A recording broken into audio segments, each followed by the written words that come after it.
ভাই, একজন মুসলিম আর একজন অমুসলিম। আবু বকর রাদিয়াল্লাহু তাআলা আনহু ব্যবসায়ী ভাইকে বলতেছে, ও ব্যবসায়ী ভাই, দোকানের টাকা দুইজনে ভাগ করিয়া নিতাম চাই, একসাথে ব্যবসা করা সম্ভব না, আর যৌথ ব্যবসা করতে পারবো না।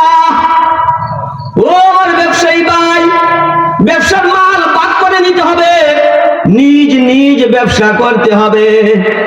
কেন কেন? কারণটা কি?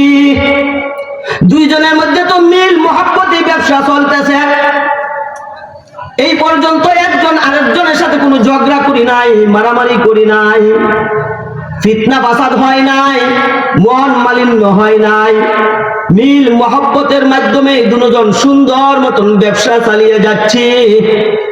ও ভাই, আজকে তুমি কেন বলতেছো ব্যবসার মাল ভাগ করার জন্য? কারণটা কি? বলে কারণটা হইল, এতদিন দুইজন মিল মহব্বতে ব্যবসা চালিয়ে গেছি, এইটা সম্ভব হয়েছে। এখন দুইজনে একসাথে এক দোকানদারি করা সম্ভব না, এখন আর একসাথে ব্যবসা চালানো সম্ভব না। কারণ আমি হইলাম একজন মুসলিম আর আপনি হইলেন নো মুসলিম, আপনি অমুসলিম, আপনি মুসলিম না। আপনি যখন সকালবেলা দোকান খুলবেন, দোকানে বসে আপনি ধূপ জ্বালাবেন, দোকানে বসার পরে আপনি হরে রাম হরে কৃষ্ণ, হরে রাম হরে কৃষ্ণ জপবেন।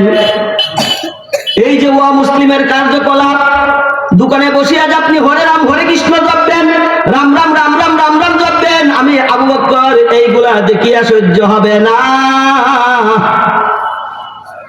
আপনার কার্যকলাপ দেখিয়া আমার সহ্য হবে না। দোকানে বসিয়া আপনার রাম রাম জপটা সহ্য হবে না, আপনার হরে কৃষ্ণ জপটা সহ্য হবে না। আর আমি যখন দোকানে বসবো, আমি দোকানে বসিয়া বলবো আলহামদুলিল্লাহ রাব্বিল আলামিন আর রহমানির রহিম। আমি যখন দোকানে বসবো, দোকানে বসিয়া বলবো ইয়াসিন ওয়াল কুরআনিল হাকিম ইন্নাকা লামিনাল মুরসালিন। আমি যখন দোকানে বসবো, দোকানে বসে আমি বলবো আর রহমান আল্লামাল কুরআন খালাকাল ইনসান আল্লামাহুল বায়ান।